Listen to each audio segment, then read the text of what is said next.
We're back! We found Kachina's ancient name, too! Well, it's fairly complicated. Let me give you the condensed version.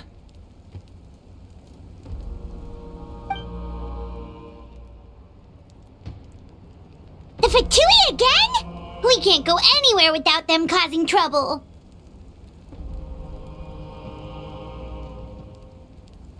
But what if the Fatui finds out you've lost your power? Won't they try to take advantage of the situation? That's why it has to be our little secret. No one else can know, or we're asking for trouble. Look, I wish I could offer you some sort of consolation, but I won't lie to you. With multiple factions closing in, there's nothing comforting about the situation we're facing. Still, all you need to do is focus on your goal. You can leave the complicated matters to me. I can also step in on the Pyro Archon's behalf. There's a limit to what I can accomplish, but I'll help you however I can. There's no need to be so modest, Yan-san. Your incredible strength has long been a well-known fact. You're the pride of your tribe. Archon, I'm sorry about before. You have so much on your plate, so much that you have to worry about. But all I could do was focus on my own feelings. You have nothing to be sorry about. We all get overwhelmed by our emotions, myself included. Your reaction to Kachina's disappearance, I understand that feeling very well. Well, now that we have Kachina's ancient name, let's go track her down. Follow me.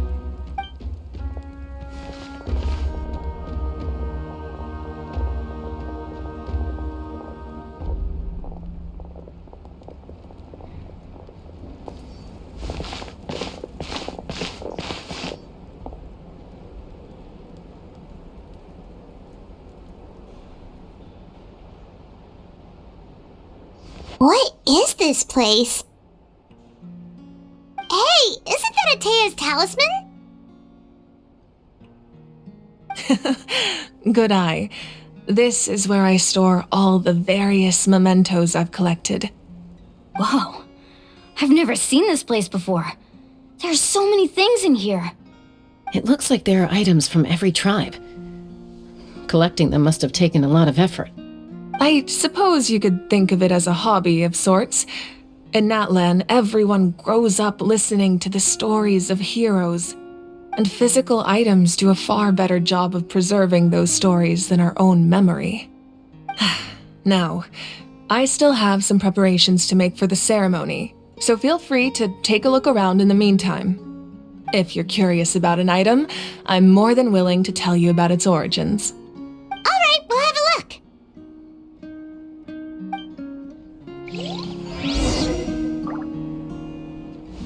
This flower looks like it's thriving. You must be good at taking care of plants, Archon. This fishing basket looks familiar.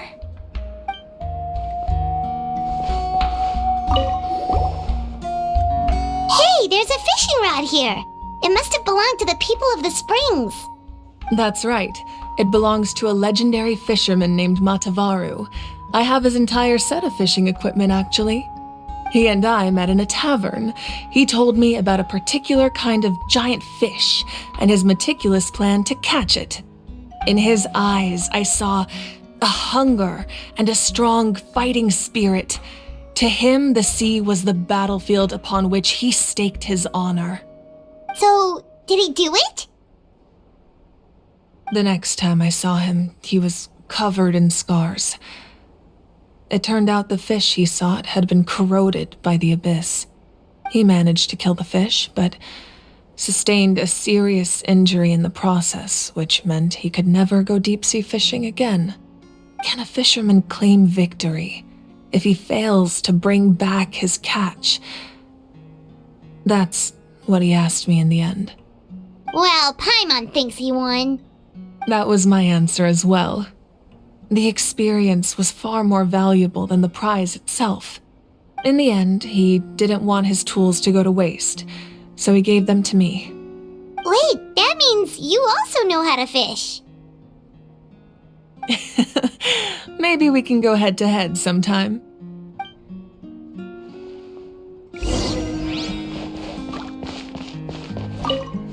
Make sure to handle everything with care.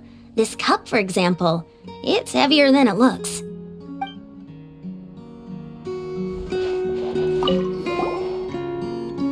Whoa, that belt is bigger than Paimon's head! The Collective of Plenty are known for their bodybuilding competitions and contests of strength. This belt is a symbol of great honor within the tribe. The association with strength might also have been the reason the original belt was extremely heavy. It was difficult for even 2 people to lift. And even if a warrior had the strength to put it on, wearing it for any length of time would still leave them gasping for breath. Sounds like it. So the owner of the original belt, Kitera, commissioned a craftsman to make a copy identical in appearance but far lighter in weight. That is the belt you see before you. He would often wear this version when training in order to protect his waist. Or he made a lighter version so he could wear it all the time and show it off.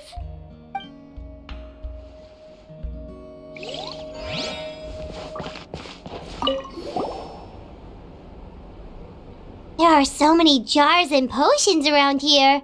Do they have anything to do with alchemy? No, those belong to the Masters of the Nightwind. They're ceremonial tools used to amplify the ability to communicate with the Night Kingdom and the Wyab. Yamaya is an expert in this field, and she taught me a lot. Even though she appears stoic and serious, she actually has a keen sense of humor. The tools you see here are quite traditional. Her students found them outdated, so she passed them on to me. The contents of the jars aren't all that special. Except the big jar in the middle. That's what she really wanted to give me. Ooh, must be something really cool. What's inside? Grape juice. Huh? It's quite tasty, although probably expired by now.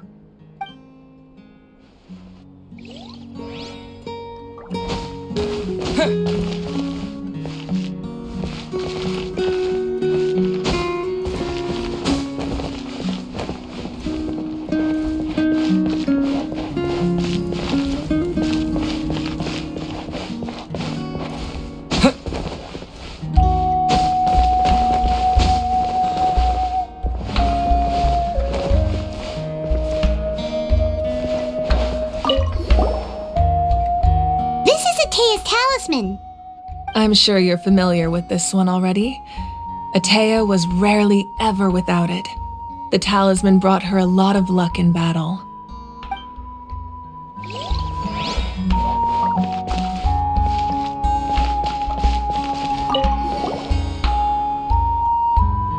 Whoa, this weapon is huge! Which tribe did it belong to?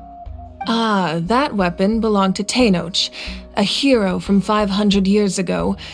Strictly speaking, he didn't belong to any single tribe. That's because even before the disaster with the Abyss broke out, he had already been exiled. Exiled? It was a punishment imposed out of necessity, but he accepted it all the same. He believed it was what he deserved. When the Abyss attacked, the tribes found themselves in urgent need of a powerful figure to lead them into the battle, and there was no one more courageous or resolute than him. He united the 6 tribes and accomplished great feats throughout the war. Ultimately, he perished, and because he had already lost his ancient name, the Ode of Resurrection was unable to bring him back. And so, he was laid to rest, alongside the countless warriors and civilians who lost their lives, buried in the soil of his native land. Wow, he sounds like a true hero. Indeed, even now his story is told throughout the land.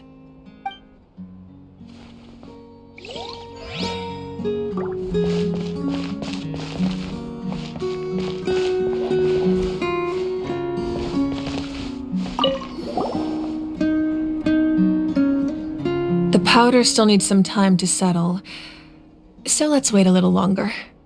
Well, what do you think of my collection? Do you feel like you have a better understanding of Natlan's culture now?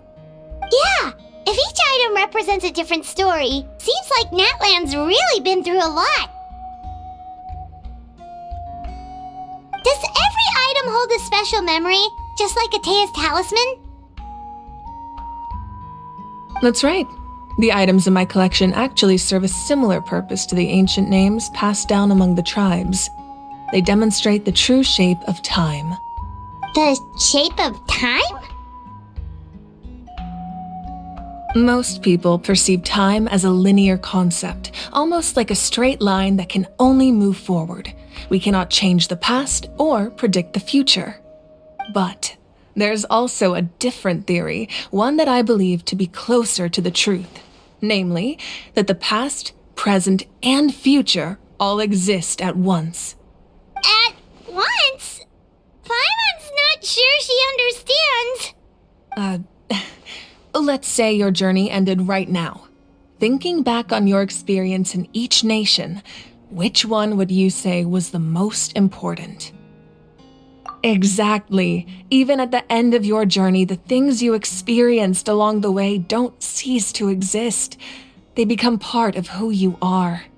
Take out a portion of that journey, and you would likely make very different decisions, and eventually arrive at a very different destination.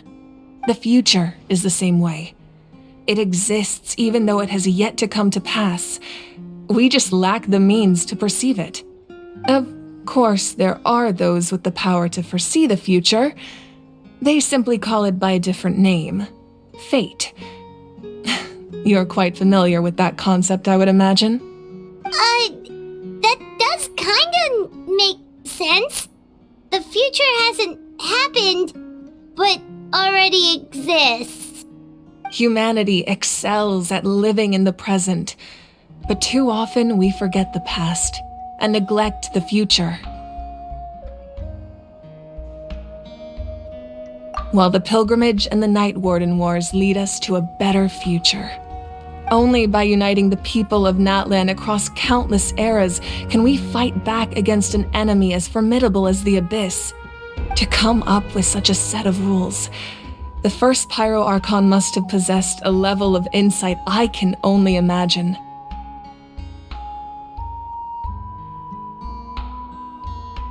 That's correct. At first, he was a mortal man with no special power. After he ascended to the divine throne, he used it to borrow power from the heavens and establish the rules of Natlan, namely a framework through which ordinary people can ascend to Archonhood. By holding the pilgrimage, we're able to determine the strongest among us, and when that person ascends to the divine throne, their inner flame will awaken. In addition, the sacred flame will grant them significant knowledge and memory of this land. After all, that's how I came to know everything I just told you. So, it all comes down to the power of the divine throne and the rules. Wait, is that a family portrait? Yes, that's my mother, father, younger sister, and the little saurians we raised. I turned a piece of my dad's leather armor into a canvas and commissioned a famous artist to paint our likeness. Your sister is so cute! It looks like the two of you are really close. Paimon was having a hard time thinking of an Archon as an ordinary person, but seeing this portrait, it kind of makes sense now. It really doesn't look like there was anything special about you before. Oh, wait, is Paimon allowed to say that? A little late for that question, don't you think? Sorry! Paimon's so sorry! Paimon's mouth works faster than her brain sometimes! It's all right. I'd never get upset over something like that. No matter what others may say, my past is a precious part of my identity.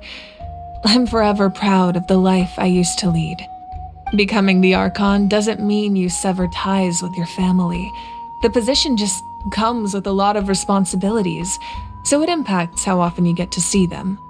My father made the most delicious stew, so my sister would often bring me a large pot of his cooking, and we would sit on a blanket and eat it together. One time, we didn't close the door securely, and the saurians we were raising ran into the room and knocked over the entire pot. My sister immediately burst into tears. The two troublemakers were going for the meat, but when they saw my sister's distress, they froze on the spot. I still remember the way they laid there, sulking like a pair of children, even after making such a mess. It was frustrating, but in the end, all I could do was comfort my sister and move on. Wow.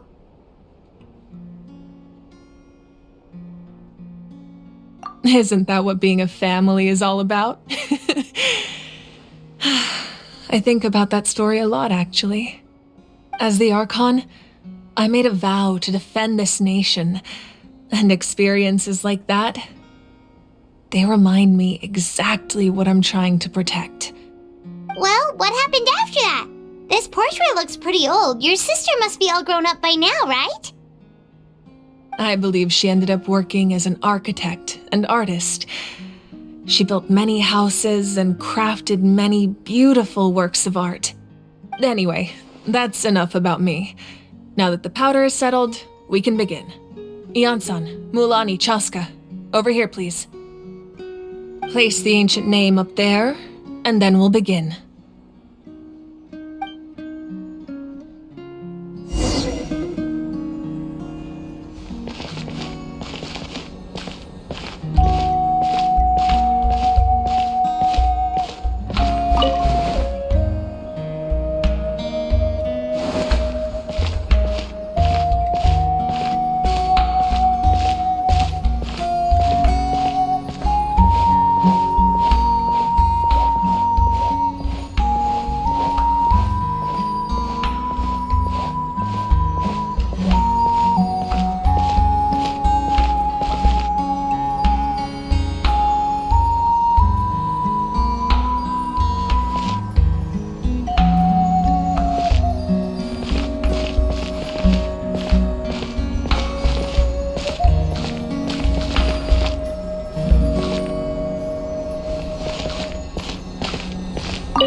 Surely as the echoes of life resound through heaven and earth, so too shall our stories remain eternal.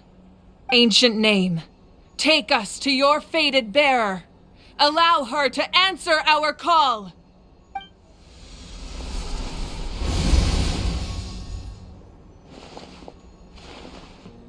Am I hallucinating again? Kachina! Are you okay? Huh? I'm not seeing things, am I? Is the Abyss playing tricks on me again? It's okay, Kachina. It's just us. We're trying to find a way to bring you back. Everyone, you have to listen to me.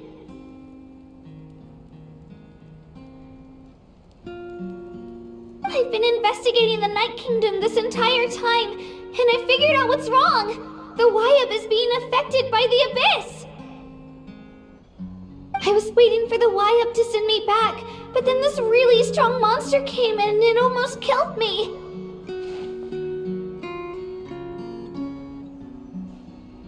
The Wyab saved me, even though its power is weakening, so I've been hiding from the monsters while trying to find a way to help. The Night Kingdom has become a huge mess, though. I keep hearing these awful sounds and seeing really horrible things. Don't listen to those sounds, Kachina. The Abyss is trying to strip you of your sanity. All you need to do is stay safe and wait for us. We'll be there shortly. It's okay. I feel so much better now that I've had the chance to talk to you guys. You don't need to worry about me. I've never been strong or special at all, really. So I don't blame anyone for forgetting about me or leaving me behind. Just knowing you care is more than enough. I'll find a way back. You don't have to put yourselves in danger to come rescue me. You're always like this, Kachina. Now's not the time to act tough. We're coming for you, and that's final. I don't know what lies the Abyss has been feeding you, but I'll tell you something right now. Nobody here sees you as a burden. You're a victor of the Night Warden Wars, a hero of Natlan. All you need to do is wait for us to rescue you, and you'll get all the applause and recognition you deserve.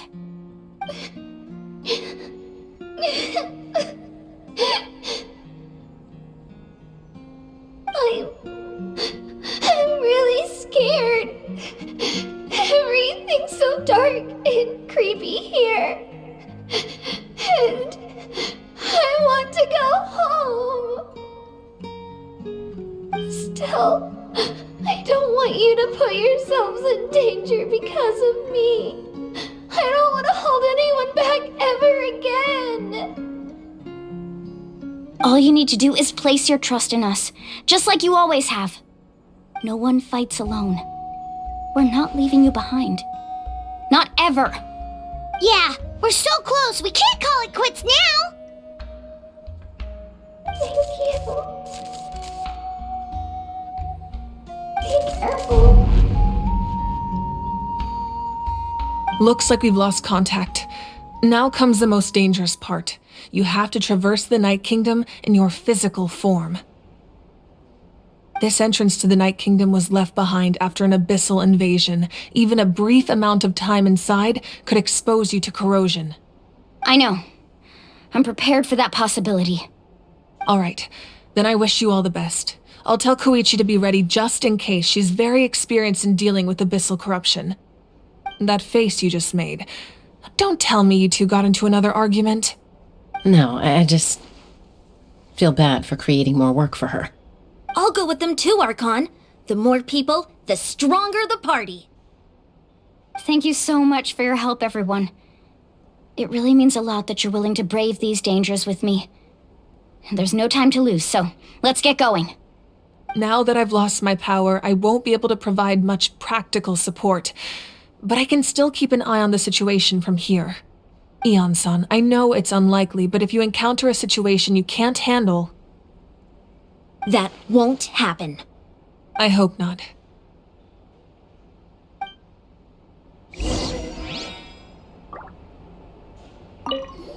Be careful out there. I'll observe the situation from here.